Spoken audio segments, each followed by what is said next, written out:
법관들에게 있어서 판결문은 중요합니다.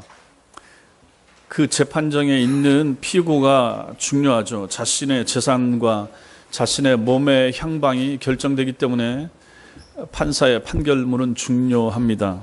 또 우리가 만약에 의사를 찾아가면 의사의 처방전은 또 귀중합니다. 의사의 처방전을 소홀히 한다든지 한 귀로 듣고 흘려버릴 사람 없습니다. 거기에 내 건강 문제가 다 담겨 있기 때문에 그런 것입니다. 마찬가지로 여러분들이 교회를 나오셔서 예배 시간에 설교를 들을 때 목사의 설교는 중요합니다.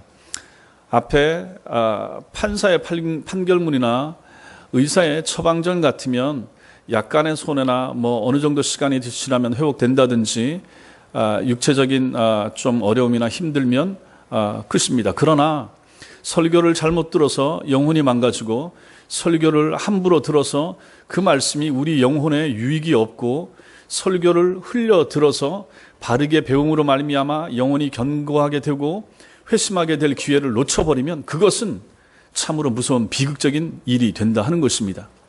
육체가 상하는 것에서 그치지 않습니다. 영혼이 지옥에 갈 수가 있기 때문에 중요하다 하는 것입니다. 설교 전에 협박하기 위해서 이 말씀을 드리는 것이 아니라 얼마나 말씀이 중요한가, 얼마나 말씀에 우리가 집중해서 들어야 되는가 하는 것을 말씀하기 위해서 이 말씀을 드리는 것입니다. 지난주에 여러분과 저는 구약 성경의 예언의 성취로서의 가룟 유다의 죽음에 대해서 살펴봤습니다. 그의 배신과 자살은 시편 예언의 성취였고 그는 온전한 자기 자신의 의지에 따라서 예수님을 은 30에 팔아버렸습니다. 그러나 그것은 하나님의 섭리 속에서 하나님의 허락하심 가운데 이루어진 일이라고 우리가 생각을 해보았습니다. 이러한 유다의 배신은 지극히 현실적인 면만을 생각했던 그 사람의 세속적인 신앙의 결과였습니다. 이렇게 예수님을 버렸던 유다는 그 자신도 버림을 받았습니다. 가까운 사람들로부터 버림을 받았죠. 하나님의 은혜와 영광의 특권으로부터도 버림받았죠. 하나님 나라의 백성된 신분과 사도의 직분으로부터도 버림을 당했던 것입니다. 이렇게 사도의 영광스러운 직분으로부터 버림을 당한 그 사람을 대신하여 다른 한 사람을 보충해서 세우는 장면을 오늘 본문의 말씀이 우리에게 보여주고 있습니다. 이 말씀을 같이 나눌 때 하나님께서 여러분과 저에게 은혜 주시기 바랍니다. 먼저 제 곳으로 간 사람을 봐야 됩니다. 우리가 지난주에 살펴본 말씀 16절부터 19절의 이 내용은 가룟 유다에 대해서 자세하게 설명해 주고 있습니다. 마태복음 27장에 보면은 유다가 스스로 목매서 자살했다라고 기록하는데 이 16절 19절 내용과 종합을 해보면 목매서 자살한 가룟 유다의 이 시체가 아무도 거두어 주지 않은 채 나무나 어디에 매달려 있다가 나무가 부러졌던지 줄이 끊어졌던지 떨어지면서 그 시체가 땅에 떨어지면서 그 충격으로 배가 터져서 창자가 흘러나왔다 하는 것을 알 수가 있습니다. 그래서 사람들은 그 피가 흐른 그 땅, 그 밭을 피밭이라 이렇게 불렀던 거죠. 이것은 유다의 비참한 말로를 우리에게 보여줍니다. 그리고 유다에 대한 제자들의 마지막 언급이 오늘 25절 말씀에 나옵니다. 거기 보면 유다는 이 직무를 버리고 제 곳으로 갔나이다 이렇게 말씀하고 있습니다. 여기서 봐야 될 단어가 제 곳이라고 하는 단어입니다. 제 곳. 이것은 지옥을 나타내거나 죽은 장소 혹은 주님을 배신한 행위를 제 곳으로 갔다 이렇게 해석할 수 있습니다. 주님을 배신하고 죽은, 그래서 지옥으로 내려간 가룟 유다의 비극적 죽음을 성경은 이렇게 처참하게 묘사를 해주고 있는 것입니다. 유다는 어떤 대가를 치르더라도 반드시 가야 할 믿음의 길을 간 것이 아니라 자신이 가고 싶은 욕망의 길, 은30의 스승을 배신하고 진리를 짓밟은 죽음의 길을 가버린 것입니다. 그러한 그의 인생이 문자 그래도 피밭으로 끝나고 말았다 하는 것이죠. 그러나 가룟 유다와 대조적으로 나머지 그 11명의 제자들은 그 길을 가지 않았습니다. 전혀 다른 길을 갔습니다. 그들이 어떤 길을 걸었는지를 21절과 22절 말씀이 설명을 해주고 있습니다. 이 사람들은 유다처럼 탐심을 쫓아서 제 곳으로 가지 않았습니다. 그들 역시 한때 그런 삶을 살았던 적도 있습니다. 베드로를 비롯해서 있죠. 그렇지만 이들은 시간과 공간을 초월하시는 주님을 믿으며 탐심이 가득한 세상 한가운데서도 진리요 길이요 생명이신 주님만을 쫓아 살고자 애를 썼던 사람들입니다. 자기 욕심을 쫓아서 제 곳으로 간 유다나 주님의 길을 쫓아 갔던 제자들이나 겉으로 만약 보면 별 차이가 없어 보입니다. 아니 당장은 제 곳으로 가는 이 유다가 훨씬 더 화려해 보이고 지혜로워 보이기도 합니다. 이 사람 가룟 유다 주머니 속에는 은 30이 두둑히 채워져 있기 때문에 그런 것입니다. 그렇지만은 머지않아서 전혀 다른 결과를 우리 성경이 우리에게 보여주고 있습니다.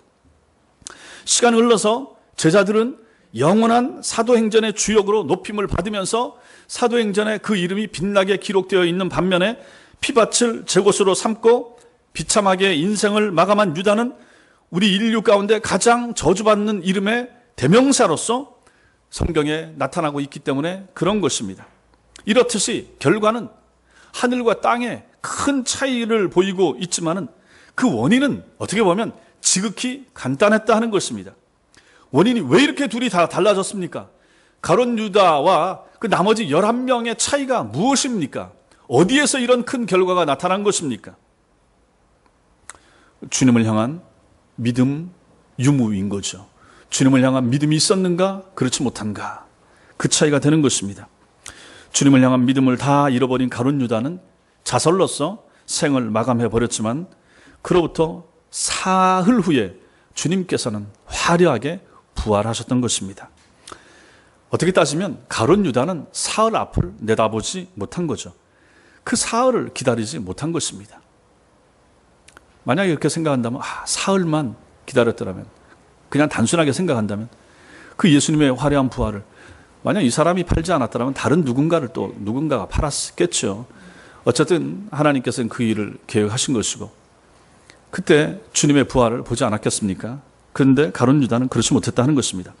물론 다른 제자들도 예수님의 부활은 상상하지도 못했지만은 막연한 중에도 주님을 향한 사랑, 주님을 향한 믿음의 끈, 이것은 놓치지 않았다 하는 것입니다. 그래서 연약했지만 부족했지만 그래도 3번 배신했지만 울고 돌아와서 툴툴 털고 또 그 자리에 서 있었더니 하나님께서 그들에게 이 부활에 동참하고 새로운 인생을 살게 되는 놀라운 일을 허락하셨다 하는 것입니다. 여러분과 저에게 무엇이 필요하겠습니까? 믿음이 필요합니다. 우리에게도 주님을 향한 믿음이 있어야 됩니다. 그 믿음이 어떤 믿음이어야 하겠습니까? 시간과 공간을 초월하는 주님을 믿는 믿음. 주님께서는 시간과 공간을 초월하십니다. 있다가 없어지시기도 하시고 부활하신 다음에 시간을 과거도 아시고 미래도 아시는 그 주님, 이 주님을 믿는, 그렇다면 우리도 그런 믿음이 필요하다 하는 것입니다. 현재와 현실에만 집착한다면 우리도 가룟 유다와 같은 길을 걸을 수 있다 하는 것입니다. 현재만 보는 거죠. 지금만 보는 거죠. 돈 30만 생각하는 거죠. 당장 어떤 벌어지는 현상만 봤을 때는 믿음을 잃거나 포기하게 될 확률이 많다라는 것입니다. 요즘 계속해서 매스컴에 이 미투 운동 계속 나타나지 않습니까? 한 사람 한 사람. 여러분도 알고 저도 알고 유명한 사람들. 일부의 유명인들이 이제껏 쌓아온 인기와 명예를 한순간에 다 잃어버리는 것을 우리는 보고 있습니다. 10년 전에, 20년 전에, 혹은 30년 전에 은밀하고 탐욕스러운 욕망에 굴복했던 결과가 이제 온 세상에 부끄럽게 까발려지고 있는 것입니다. 그들이 공통되는 말, 매스컴에 나와서 인터뷰하면서 뭐라 그럽니까? 아내와 가족들에게 부끄럽고 죄송합니다. 이렇게 말합니다. 생각을 해보십시오. 우리들도 마찬가지일 것입니다. 드러나지 않아서 그렇지 그런 잘못이나 부끄러운 부분들이 왜 없겠습니까? 우리도 마찬가지고 그들도 마찬가지고 만약에 그들이 10년 전에 20년 전에 은밀하고 탐욕스러운 그 자리에 있을 때 이게 10년 후에 20년 후에 이것이 드러나리라 발각되리라 온 세상에 알게 되리라 생각한 사람이 있겠습니까? 없죠. 만약 그것을 짐작했다면 예상했다면 그런 짓을 했겠습니까? 안 했겠죠. 앞날을 내다볼 수 있는 그런 능력이 없었다 하는 것입니다. 모르는 거죠. 앞날을 내다볼 수 있는 눈, 그래서 현재 자신을 컨트롤할 수 있는 능력이 그 사람들에게 없었다는 것입니다. 그것은 그들이나 우리나 다 비슷할 것입니다. 마찬가지일 것입니다. 가룟 유다도 주님을 향한 시간과 공간을 초월하는 믿음이 없었다는 것입니다. 다른 11명의 제자들과 달리 가룟 유다에게는 더더욱 그러한 믿음이 없었다. 그래서 자신의 현재의 욕망에 충실했으며 그 결과를 우리는 성경 속에서 보고 있는 것입니다. 현재의 자기 탐심과 자기 욕망에 충실했던 한 남자 가룟 유다의 비극적인 모습을 성경이 기록해서 오고 오는 세대에 우리에게 경고와 교훈으로서 주고 있다 하는 것입니다. 그래서 여러분과 저에게는 신앙의 눈이 필요한 것입니다. 믿음의 눈이 필요한 것입니다. 공간을 초월해서 오늘 우리와 함께 하시고 나를 감찰하시는 하나님을 의식할 수 있는 눈이 필요하다는 것입니다. 제게도 마찬가지고 여러분도 마찬가지고 우리가 어느 자리에 있든지 어떤 환경에 있든지 어떤 은밀한 공간 속에 있든지 나 혼자만 있는 공간 속에 있는다 한다 할지라도 하나님께서 나를 살펴보시고 내 마음에 펼쳐지는 생각까지 우리 하나님이 다 읽으신다는 사실을 성경을 통해서 여러분과 저는 믿으셔야 된다 하는 것입니다. 그런 믿음이 우리에게 필요한 거죠. 또한 시간을 초월하여서 믿음 안에서 내일을 볼 수 있는 힘이 있어야 되는 것입니다. 한 달 뒤를 믿음의 눈으로 볼 수 있는 사람이 되어야 되는 것입니다. 10년 후를 내다볼 수 있는 눈이 여러분과 저에게 필요하다 하는 것입니다. 지금 현실이 어려울 수 있습니다. 지금 답답할 수 있습니다. 지금 괴로울 수 있습니다. 지금 많이 곤란할 수 있습니다. 그럼에도 불구하고 하나님을 믿으면서 한 달을 기다리고 1년 후에 하나님께서 허락하실 은총을 기대하면서 10년 지난 다음에 내 모습을 생각하면서 믿음의 생활을 할 수 있는 그러한 눈, 이것이 여러분과 저에게 필요하지 않는가 하는 것입니다. 신자가 이런 사람들 아니겠습니까? 우리가 저 사람들하고 똑같이 살 것 같으면 왜 교회를 나옵니까?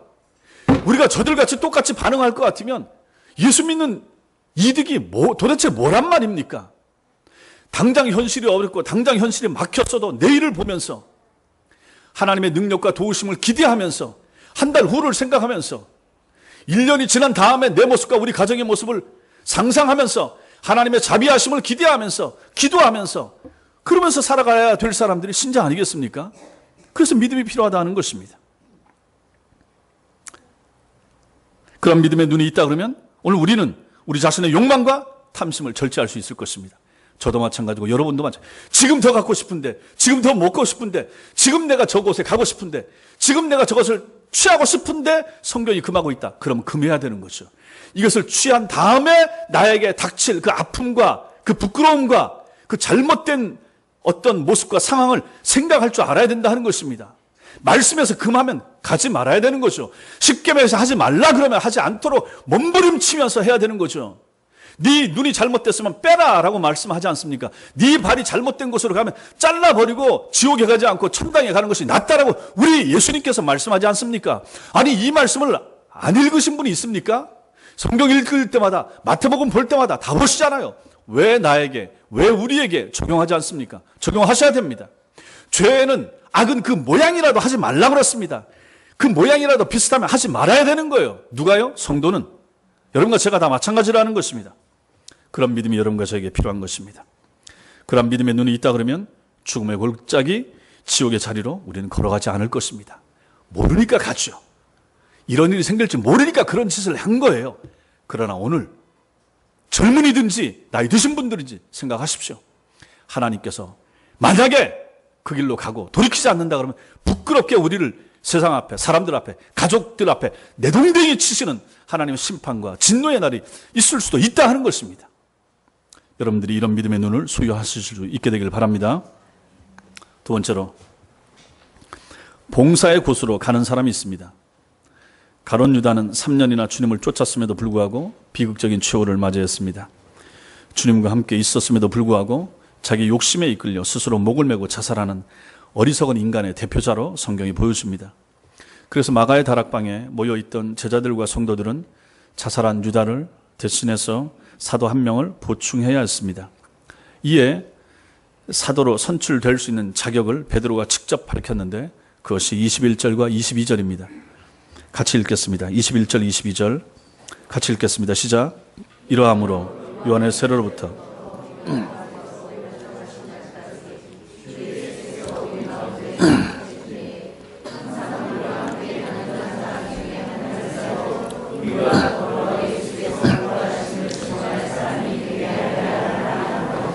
예, 그 요건은 여기 보면 두 가지로 나타납니다. 먼저는 주님의 공적인 생애 초기부터 시작해서 마지막 순간까지 제자들과 함께 항상 다닌 사람들이어야 됐습니다. 자기들과 함께 예수님의 첫 사역의 시작부터 마지막 순간까지 자기들과 함께 주님과 함께 같이 있었던 사람. 둘째는 예수님의 부활을 목격한 사람, 그래서 부활을 증언할 수 있는 사람이어야 됐습니다. 이 사도의 자리에 합당한 이 두 가지, 아주 간단한 두 가지 조건을 베드로가 밝혔던 것입니다. 베드로가 밝힌 자격을 갖춘 사람들 중에서 제자들과 성도들이 그 중에서 뽑았습니다. 찾아봤습니다. 그랬더니 23절에 기록된 대로 요셉과 마띠아 두 사람을 찾아냈습니다. 그리고 이를 추천했습니다. 아마도 제자들은 제비뽑기를 했다라고 하는데 두 개의 돌에다가 각 후보자의 이름을 적어서 그것을 항아리 속에 넣어서 뽑는 그런 방식, 아니면 세게 흔들어서 그 중에서 돌 하나가 튀어나오면 그 사람을 뽑든지, 하여튼 이런 방식을 통해서, 그런 제비뽑기를 통해서 한 사람을 뽑았을 것입니다. 제자들이 이렇게 제비를 뽑기 전에 함께 드렸던 기도가 24절과 25절입니다. 24절, 25절 같이 읽겠습니다. 시작. 그들이 기도하여 이르되 무사람의 마음을 아시는 주여, 이 두 사람 중에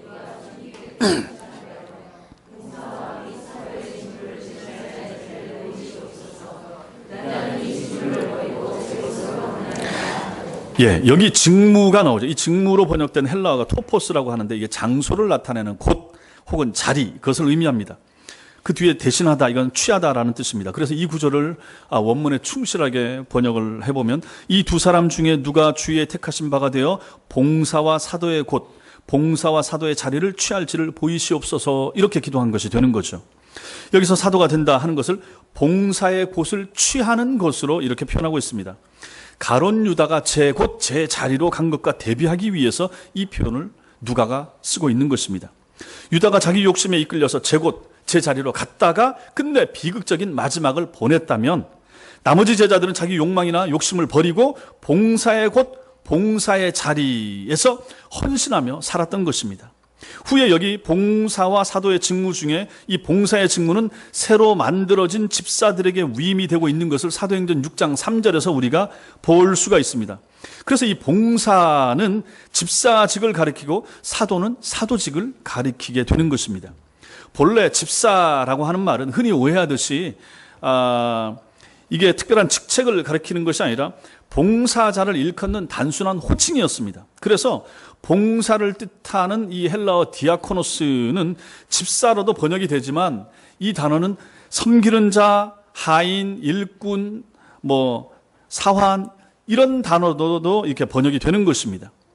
주방에서 음식을 만드는 사람이 솜씨를 다해서 음식을 만들어내면 디아코노스, 즉 봉사하는 조리가 끝난 다음에 봉사자가 그것을 음식을 꺼내서 식탁 위에 정성껏 차려놨다.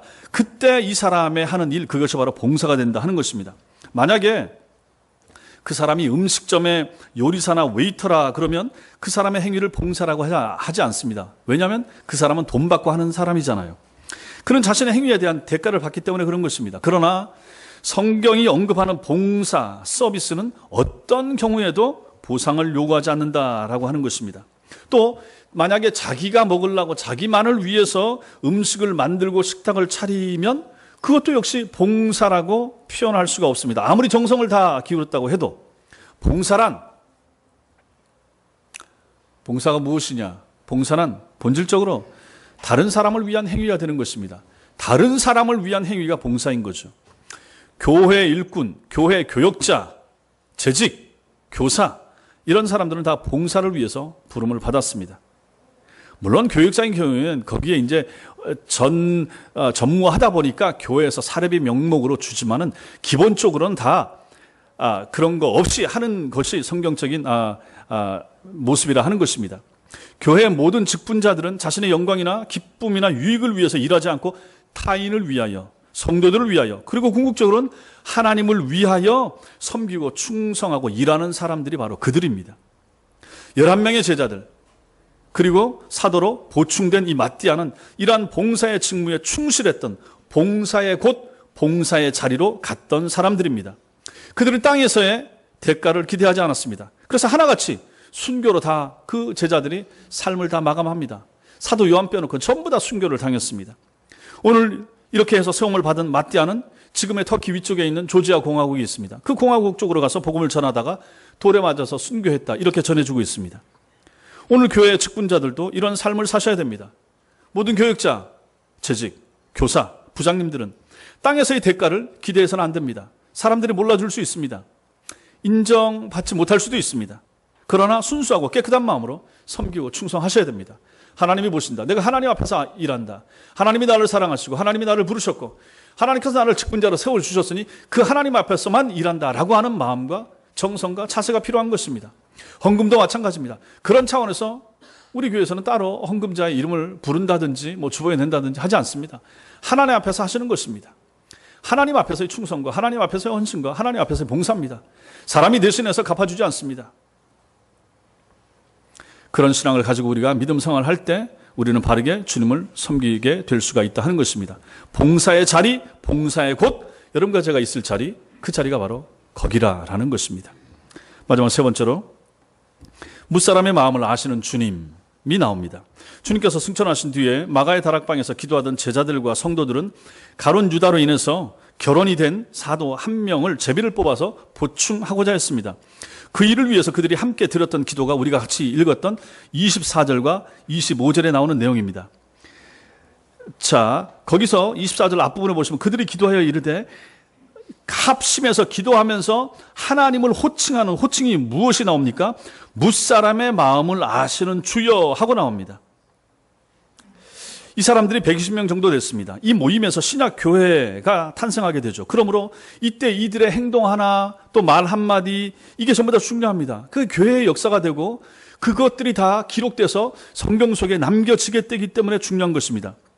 근데 이들이 부른, 하나님을 향해서 합심해서 마띠아를 세우기 전에 부른 공통된 호칭이 무엇인가? 무사람의 마음을 아시는 주여라는 것입니다. 이들은 하나님께서 특정인의 마음을 아시는 것이 아니라 이 무사람이 뭡니까? 모든 사람, 거기에 있는 모든 사람의 마음을 아신다. 이것을 고백하면서 기도하는 거죠. 우리말 마음을 아시는 주, 이것은 세 단어로 되어 있죠. 마음을 아시는 주, 이렇게 세 단어로 됐지만 헬라어 원문에는 이것이 한 단어로 되어 있습니다.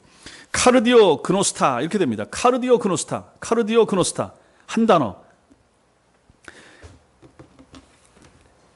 성경 한 군데 찾아보겠습니다. 예레미야서 17장입니다. 예레미야 17장 10절.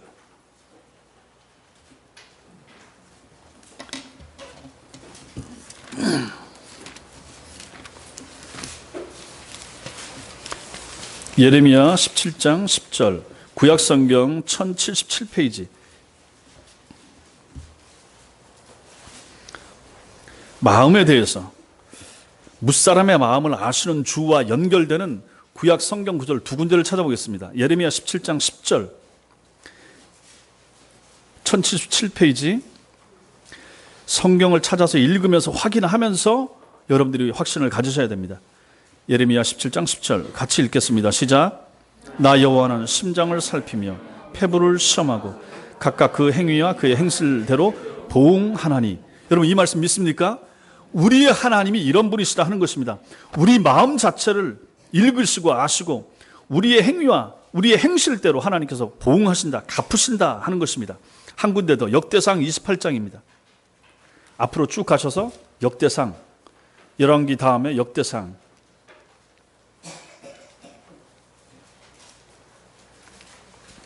역대상 28장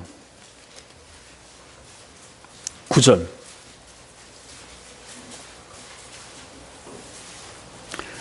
구약성경 652페이지, 역대상 28장 9절. 같이 읽겠습니다. 시작. 내 아들 솔로몬아, 너는 내 아버지의 하나님을 알고 온전한 마음과 기쁜 뜻으로 섬길지어다. 여호와께서는 모든 마음을 감찰하사 모든 의도를 아시나니 내가 만일 그를 찾으면 만날 것이요 만일 내가 그를 버리면 그가 너를 영원히 버리시리라. 보십시오. 이런 말씀이 우리에게 경고의 말씀이 되는 거죠. 하나님께서 우리의 마음을 이토록 아신다. 우리의 마음을 감찰하시고 모든 의도를 아신다. 그래서 우리가 그를 찾으면 찾는 마음을 아시니까 하나님께서 우리를 만나주시지만 만약 우리가 버릴 마음이 있으면 하나님도 버리시리라고 말씀하십니다. 다윗에게 있어서 하나님은 바로 이런 분이셨습니다. 예레미야에게 있어서 하나님은 이렇게 마음을 살피시는 하나님이셨습니다. 자, 이렇게 우리의 마음을 아시는 하나님이라고 하는 마가의 다락방에 모였던 무리들의 믿음이 한 사람의 제자를 충원하는 것하고 무슨 관계가 있겠습니까? 무슨 관계가 있길래 이렇게 하나님을 부르면서 기도를 시작하는가 하는 것이죠. 26절의 기록처럼 둘 중에서 하나님께서는 마띠아를 뽑으셔서 그로 하여금 가룟 유다를 대신해서 사도의 직무를 감당하게 하셨습니다. 자, 여기서 우리는 하나님께 뽑히지 못한 요셉에 대해서 좀 생각해 볼 필요가 있습니다. 그는 주님의 공생의 처음부터 끝까지 주님을 따랐던 사람이고 11명의 제자들과 그 동료들이 보기에 사도가 되기에 조금도 손색이 없는 사람이었습니다. 그 120명의 모인 사람들 가운데 말입니다. 칼빈은 그래서 그의 주석에서 누가가 여기서 지금 요셉의 이름을 먼저 언급했고 요셉이라고 하는 이름 외에 별명 2가지를 더 기록하고 있습니다. 그래서 그가 당시에 더 유명하고 유력한 사람이었다 이렇게 말합니다. 그 사람의 별명 바사바, 이것은 안식일의 아들 그런 뜻입니다. 안식일 날 태어났으니까 뭐 이렇게 붙였을 수 있습니다. 신앙이 좋은 집안의 자녀인 거죠. 또 유스도, 이거 라틴어로 의로운 자 그런 뜻입니다. 의롭게 또 살았다라고 볼 수가 있는 거죠. 신앙도 좋고 하나님 앞에서 의로운 삶을 살았던 사람, 이 사람이 바로 요셉입니다. 자, 이런 요셉이 인류 역사상 최초로 교회를 이룬 120명에 포함되어 있었다는 사실 자체가 이 사람과 마띠아 사이에 사실상 별 차이가 없었다 하는 것을 보여주는 것입니다. 두 사람 중에 한 사람을 세워야 되는데 그래서 두 사람을 뽑았는데 이 제자들이 다 보기에 둘 중에 누가 돼도 괜찮았기 때문에 뽑았을 것이라 하는 것입니다. 복음서 마태, 마가, 누가, 요한 이 복음서에 의하면 주님께서는 야이로의 죽은 딸을 살리실 때나 아니면 변화산에 올라가셔서 변화 대신 당신의 몸을 보여주실 때 또 겟세마네 동산에서 최후의 기도를 들으실 때처럼 이 중요한 현장에 항상 제자들을 데리고 가는데 3사람만 데리고 갑니다. 그 12명의 다 제자를 데리고 가시지는 않았습니다. 그 중에서 예수님께서는 베드로와 야고보와 요한, 베드로와 이 야고보 요한 형제 둘, 이 3사람을 데리고 가셨습니다. 그래서 일반적으로 사람들은 생각하기에 그 이유를 그 3사람이 예수님 제자들 중에서 가장 뛰어났기 때문에 늘 그들을 데리고 다니면서 더 훈련을 시켰을 것이라 뭐 이렇게 생각을 합니다. 그런데 20세기 초에 활동했던 영국의 탁월한 설교자 캠벨 몰간이라고 하는 목사님이 계십니다. 그분은 전혀 다른 주장을 펴죠. 예수님께서 그 3사람에게 특별한 관심을 보이신 것은 그들이 뛰어나서가 아니라 오히려 그들 중에서 가장 연약하고 이렇게 예수께서 데리고 다니면서 친히 교육을 시키고 훈련시키지 않으면 주님의 바르고 참된 제자로 설 수 없는 사람이었던 것을 아셨기 때문에 주님께서 더 각별하게 사랑과 관심을 표현했다. 이렇게 해석을 하는 것입니다. 그의 이런 주장이 설득력을 가지는 것은 이 3사람의 평소의 됨됨이를 우리가 생각해 보면 충분히 그럴 수 있다라는 것입니다. 베드로가 누굽니까? 성미가 얼마나 급했습니까? 실수를 자주 했죠. 가장 결정적인 순간에 주님을 배신할 정도로 비겁한 인물, 예수님께로부터 사단아 내 뒤로 물러가라 이러한 책망을 들을 만큼 급하고 참 좀 모자랐던 사람이 바로 이 사람입니다. 요한과 야고보 형제는 어떤 사람들입니까? 이 두 형제는 반대자들을 향해서 하늘에서 불이 떨어져서 저 사람들을 태워 죽였으면 좋겠다 할 정도로 좀 과격하고 엉뚱했던 사람들입니다. 또한 예수님께서 만약에 정권을 장악하시게 되면은 이것을 확신한 그 요한과 이 야고보의 어머니는 두 아들이니까 이 두 아들을 예수님 오른편과 왼편에 좀 일을 맡겨주세요 라고 은밀하게 예수님께 부탁할 정도로 그 어머니는 아주 세속적인 그런 생각을 가지고 있었다라고 볼 수 있습니다. 게다가 주님께서 십자가 죽음을 앞두고 겟세마네 동산에서 처절하게 기도하시는 동안에 그들은 어떻게 했습니까? 이 3사람 다 잠에 골아 떨어져 있을 만큼 연약한 사람들이 바로 이들이었습니다. 이러한 연약함을 아시는 주님께서 그들에게 특별한 사랑과 관심을 베풀지 않았다면 그들이 우리가 아는 대로의 탁월한 사도, 오늘날의 사도는 될 수 없었을 것이라 우리는 충분히 이렇게 생각할 수 있다는 것입니다. 그 3사람이 탁월하고 잘했기 때문에 그들만을 데리고 다닌 것이 아니라 12 중에서 가장 연약하고 가장 모자랐기 때문에 오히려 그들 데리고 다니면서 많은 것을 경험시켜주고 가르쳐 주셨다라고도 우리는 충분히 생각할 수 있다 하는 것입니다. 자, 이러한 관점에서 오늘 이 말씀도 한번 보자 하는 것입니다. 그런 차원에서 보면 초대교회 교인들이 모든 사람의 마음을 아시는 하나님이라고 기도한 의미를 우리가 생각하게 되는 것입니다. 성도들의 추천을 받은 이 두 사람, 요셉과 마띠아, 이 두 사람은 모두 신실한 그리스도인들입니다. 그러나 제비를 뽑기를 통해 가지고 그들 중에 한 사람만 사도란 칭호를 받을 수가 있게 되죠. 제비에서 뽑힌 사람은 하나님에 의해서 선택받았다라고 하는 자부심과 명예를 얻게 되겠지만은 만약에 제외된 한 사람은 큰 상처를 받을 수도 있었던 것입니다. 교회 안에서도 마찬가지잖아요. 직분자 세우는데 된 사람, 장로나 안수집사, 권사에 된 사람은 괜찮지만 거기서 혹시 떨어지거나 안 된 사람들은 상처를 받기도 하고 심지어는 교회를 떠나기도 하는 모습을 보지 않습니다. 보지 않습니까? 마찬가지로 오늘 상황도 그렇게 생각할 수 있다.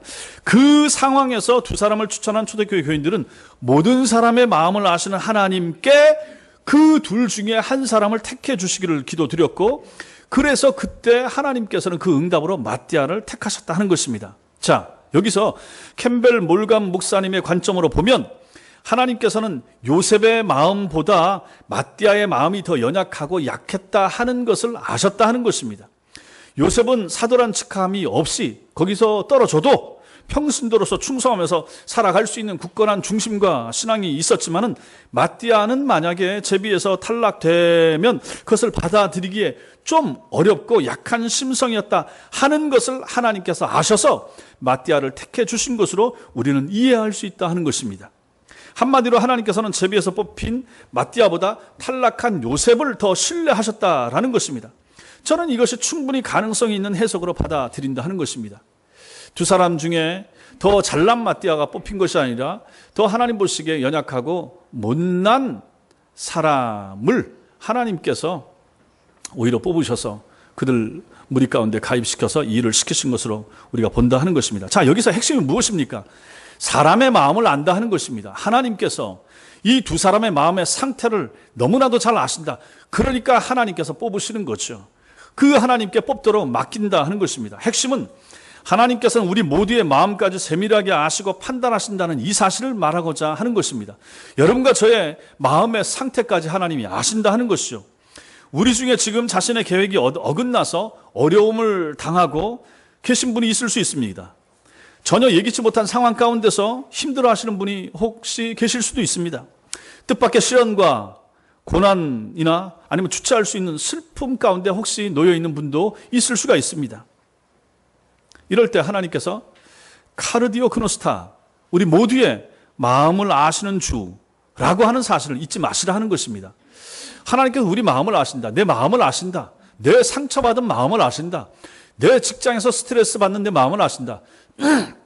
가정 속에서 내가 당하는 곤란과 어려움, 내가 가까운 사람들에게도 얘기하지 못하고 심지어 교회 와서 기도 제목 내라고 해도 잘 부끄러워서 아니면 힘들어서 어려워서 내지도 못하는 내 마음, 그것을 누가 아시는가? 아무도 아는 사람이 없다. 그런데 아시는 분이 계시다. 누구신가? 하나님이시다. 우리의 마음을 아시는 주, 이 하나님이시다. 이것을 알라 하는 것입니다. 이 하나님을 통하여 위로를 받으라 하는 것입니다. 하나님께서 알고 계십니다. 우리가, 여러분과 제가 어떤 과정, 어떤 힘든 과정, 시련과 연단의 과정을 겪음으로써 비로소 신실하고 성숙한 그리스도인이 될 수 있다 하는 것을 누가 아십니까? 목사는 모르지만, 우리는 모르지만 하나님은 아신다 하는 것입니다. 그 상황을 지나야만 우리의 영혼이, 여러분과 저의 영혼이 정금처럼 정죄될 수 있다 하는 것을 하나님이 아신다 하는 것입니다. 아니, 그러한 어려운 과정을 통해서도, 그 과정 가운데서도 그리스도인답게 꿋꿋하게 살아갈 견고한 이런 마음을 하나님께서 알고 계신다. 그래서 그에게 그 상황을 허락하신다 하는 것입니다. 우리를 창조하신 하나님께서는 우리를 아십니다. 우리를 어머니 모태 속에 있을 때부터 하나님께서 우리를 알고 보고 계셨죠. 우리가 우리 자신을 아는 것보다 더 정확하게 우리를 아십니다. 우리의 과거만 알지만 우리의 현재와 미래 하나님이 아십니다. 앞날을 하나님이 아십니다. 우리가 알지 못한 우리의 체질, 우리의 마음, 우리의 마음의 변화, 우리 아이들의 앞날 장래, 이것까지도 우리 하나님이 아신다. 이것을 여러분과 제가 인정하고 믿으셔야 된다 하는 얘기입니다. 그냥 머리로만 믿으셔는 소용이 없고요. 입으로만 고백해서는 소용이 없고요. 마음으로 받아들이셔야 된다 하는 얘기입니다. 그래서 성경이 끊임없이 이런 부분을 두고 우리에게 강조하고 반복하고 성경 읽어보십시오. 결국은 했던 말 또 하고 반복되지 않습니까? 구약의 일도 마찬가지고 신약의 일도 마찬가지고 이스라엘 백성들의 광야에서 행군에 그 반복되는 그런 실패의 모습이나 사사기에서 나타나는 그들의 계속되는 그런 모습들을 보면 참 사람들이 왜 저런가? 모자라지 않는가? 이런 생각하는 거죠. 신약에 와서도 예수님 반복하시고 하시는 말씀, 신약 성경의 내용들을 보십시오. 다 옛날의 것이 반복되고 또 강조하고 하는 것입니다. 왜 그렇습니까? 우리의 연약함을 아시기 때문에 하나님께서 계속해서 반복해서 알려주는 거죠. 우리가 아이들이 뭘 문제를 잘 못 풀고 할 때 반복해서 풀고 또 설명하고 이렇게 하지 않습니까? 마찬가지인 거죠. 하나님께서 우리의 연약함을 아시는 거죠. 얼마나 모자라고 얼마나 부족한가 아시는 거죠. 그래서 또다시 강조하고 목사가 했던 설교 중에 뭐 새로운 게 뭐가 있습니까? 잘 생각해 보면 뭐 큰 틀에서 차이가 나지 않습니다. 매주 했던 것이. 작년의 설교나 올해 설교나 뭐 그렇게 큰 차이가 있습니까? 다 비슷비슷하지만 하나님께서 그런 말씀을 통해서 강조해서 우리에게 알려주시기 위해서 또다시 반복한다 하는 것입니다. 우리에게 믿음을 가지라. 주님께서 이렇게 말씀하시는 거죠.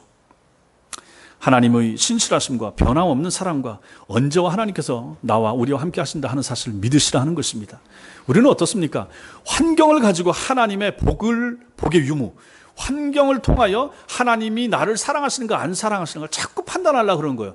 잘 되면 사랑하시는 것 같고 안 되면 사랑 안 하는 것 같고 뭐 하나님께서 형통케 해주면 나와 우리 가정 사랑하시는 것 같고 챙겨주시는 것 같고 좀 안 되고 어렵고 막히고 내 소원대로 내 기도대로 안 되면 주님이 떠나셔서 계신가, 내 기도 안 들으시는가, 나는 저분보다 덜 사랑하시는가, 이런 생각이 자꾸 든다 하는 것입니다. 그렇게 눈에 보이는 현상을 가지고 하나님의 사랑을 판단하지 말라는 것입니다. 사람은 그럽니다. 사람의 사랑은 그렇습니다. 심지어 남편과 아내, 심지어 자식과 부모 사이의 사랑이라고 하는 것도 어떤 그러한 이기적인 생각과 감정이 얼마나 많이 개입이 됩니까? 그러나 하나님은 결코 그렇지 않다 하는 것입니다. 하나님은 아닙니다. 하나님은 다릅니다. 하나님은 여러분과 저를 향한 그 한 번의 사랑, 한 번 사랑하기로 했으면 변함이 없다 하는 것입니다. 변절, 변질, 배반, 배도 없다 하는 것입니다. 우리 인생은 그렇지만 하나님은 안 그런 것입니다. 하나님의 마음과 하나님의 사랑은 그렇다는 것입니다. 이러한 하나님의 우리를 향한 사랑을 믿으시라 하는 것이죠. 바로 이 말씀에서 우리는 그것을 깨닫게 된다 하는 것입니다. 그 믿음 안에서 살 때 우리는 모든 두려움과 불안과 절망, 앞날에 올 어떤 일에 대한 불안으로부터 충분히 벗어날 수가 있게 된다 하는 것입니다. 사랑하는 성도 여러분, 가룟 유다는 주님 대신에 세상의 욕심을 따르다가 영원한 사망의 장소인 곧 자기의 자리, 지옥으로 가버렸습니다. 그의 비극적인 최후를 보면서 우리는 이러한 교훈을 얻어야 하는 것입니다. 믿음의 자리, 봉사의 자리, 충성의 자리, 이거 지킬 수 있어야 되는 것입니다. 유다는 자신의 직무를 버렸지만은 우리는 우리에게 맡겨주신 직무를 버리지 말으셔야 됩니다. 교회에서 맡겨진 직무, 하찮아 보이기도 해도 하나님 앞에서 하나님께서 내게 이 교회를 통해서 허락하셨다. 중요하게 가치 있게 생각하시고 헌신하시고 충성하셔야 된다 하는 것입니다. 직분에 충성하셔야 됩니다. 성도라는 이름에 부끄럽지 마셔야 됩니다. 그리고 믿음을 가지셔야 됩니다. 시간과 공간을 초월하는 믿음을 소유하셔야 됩니다. 우리는 다른 종교 믿는 사람들하고 차원이 다릅니다. 비교할 수 없습니다. 그들은 가짜입니다. 우리는 진짜입니다. 그들은 허상입니다. 우리는 실상입니다. 좀 실상을 믿는 사람답게 믿으십시오. 실상을 붙잡고 따라가는 사람답게 신앙생활을 하십시오. 성경을 펴서 읽으시고 안 믿어지면 자꾸 읽으십시오. 안 믿어지면 머리를 박고 기도하십시오. 깨닫도록 하나님 도와주옵소서. 확신이 들도록 도와주옵소서. 기도하십시오. 말씀에 집중하십시오. 그 외에 다른 방법이 없습니다. 그런 믿음이 필요합니다. 하나님의 시간과 공간을 초월하시는 분이심을 믿으셔야 됩니다. 내 과거도 아시고 보셨던 하나님께서 내 앞날도 인도하시고 책임져 주시리라 라는 믿음이 여러분과 저에게 필요한 것입니다. 우리가 언제 어떻게 살다가 어떤 모습으로 세상을 떠나게 될지 우리 중에 아는 사람 하나도 없습니다. 그러나 우리 아버지, 우리 하나님 아십니다. 그 하나님의 소유가 나고 우리들입니다. 그 하나님을 신뢰하십시오. 그 하나님께 맡기십시오. 그 하나님께 우리 자신의 앞날도 마찬가지고 자식들의 앞날도 맡기십시오.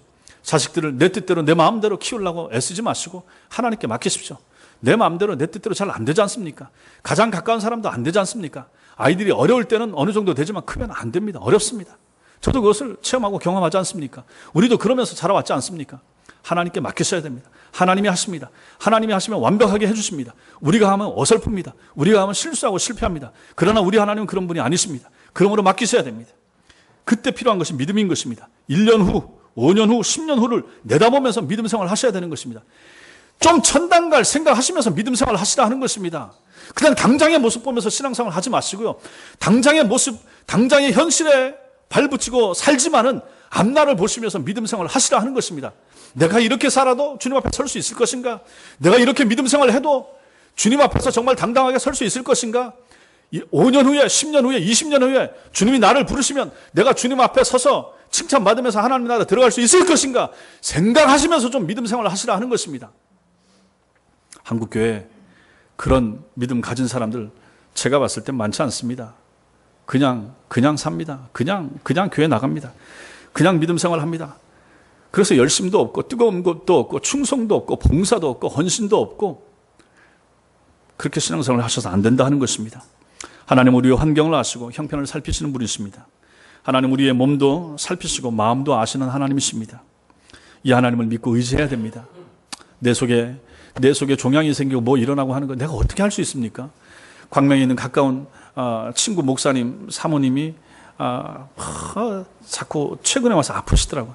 자꾸 뭐 스트레스 받으면서 뭐 이렇게 그 원로 목사님이 계시고 원로 목사님 아들이 있고 며느리 있고 그들이 자꾸 간섭하고 뭐 이런 상황 속에서 그 교회 간 지 14년 15년 됐는데도 지금도 자기 마음대로 할 수 있는 거 없고 그러니 목사도 목사지만 사실 사모가 더 많이 스트레스를 받고 힘든 거죠. 그래서 뭐 가슴에도 뭐가 생겼다 그러고 위도 안 좋다 그러고 뭐 자궁에도 뭐가 생겼다 그러고 그래서 뭐 이대 목동을 병원을 가고 어디를 가고 자꾸 그런 얘기를 듣습니다. 참 안타까운 거죠. 어떻게 하겠습니까? 하나님께 맡겨야 되지 않겠습니까? 우리 속에 일어나는 것 어떤 변화 이런 거 다 하나님의 손에 달린 거 아니겠습니까? 우리가 그거 어떻게 하겠어요? 음식을 가려 먹고 몸에 좋은 거 먹고 유기농 먹고 공기 좋은 곳에서 살고 그럼 다 100살 이상 산답니까? 그게 가능합니까? 미세먼지에 황사에 이런 환경 속에서 우리 중에 건강하게 안 아프게 폐 튼튼한 채로 오래 살 수 있는 사람 몇이나 되겠습니까? 얼마나 더 이 세상 가운데서 살 수 있을까? 그런 생각 해보셨습니까? 하나님이 하셔야 되는 거 아니겠습니까? 우리가 아무리 좋은 거 먹고 집에 공기청정기에다가 뭐 오만 거 다 틀고 한다고 한들 우리 속에서 생길 게 안 생기고 뭐 그렇게 우리 마음대로 우리 소원하는 대로 건강하게 안 아프게 100년을 살다가 3일만 딱 앓다가 가고 당신보다 내가 하루 더 살고 죽고 그럼 뭐 우리 마음대로 우리 생각대로 계산대로 다 된답니까? 하나님의 손에 달린 것입니다. 하나님이 하셔야 됩니다. 뭐 건강을 너무 챙기거나 너무 몸에 좋은 거 먹지 마세요. 뭐 그런 사람들 보고 오히려 더 일찍 죽고 장례식 가봤더니 그 사람이 이렇게 빨리 갈 사람이 아닌데 뭐 막 거의 무균실 속에서 살던 사람이 그렇게 일찍 가시더라고. 하나님이 하셔야 되는 것입니다. 병 생기는 것도 하나님의 뜻 안에서 생기는 것이고 세상 떠나는 것도 하나님이 부르시면 가는 것입니다. 우리가 발버둥 친다고 해서 되는 게 아닌 것이죠. 우리는 이 하나님을 믿어야 되는 것입니다. 모든 것이 하나님의 손에 달렸음을 믿으시기 바랍니다. 그리고 이 하나님을 전할 수 있는 사람들이 되셔야 됩니다. 우리 구주 예수 그리스도의 영광스러운 부활의 소식을 전하는 전도자가 되어야 됩니다. 죽죠. 다 죽죠. 오래 살아도 죽죠. 근데 필요한 게 있습니다. 뭡니까? 부활이죠. 부활을 믿는 것이죠. 나도 부활해야 되고 부활하려면 어떻게 해야 됩니까? 부활 믿어야 되죠. 난 믿습니다. 그럼 이제 어떻게 해야 됩니까? 부활을 전해야 되는 거죠. 그래서 사도의 조건 중에 하나가 부활을 전하는 사람이 돼야 된다라고 하지 않았습니까? 좀 이런 신앙이 여러분과 제게 있어야 되는 거죠. 남전도회, 여전도회, 모세전도회, 청년들 다 마찬가지인 거죠. 부활을 전하는 전도자가 되셔야 된다 하는 것입니다. 단순하게 물티슈를 나눠주는 것을 거치는 것이 아니라 그 영혼을 바라보면서 저 사람 죽으면 지옥으로 가고 저 사람 죽으면 장례식장에 가서 끝날 사람인데 저에게 복음을 전해서 부활을 전해서 예수 믿게 해서 영생 천국에 들어가게 해야 되겠다라고 하는 마음을 가지고 우리가 전도하는 거예요. 부활을 증언하는 증인의 삶을 살 수 있게 되길 바랍니다. 이런 은혜가 여러분과 저에게 있기를 주님의 이름으로 축원합니다. 기도하겠습니다. 같이 기도하겠습니다.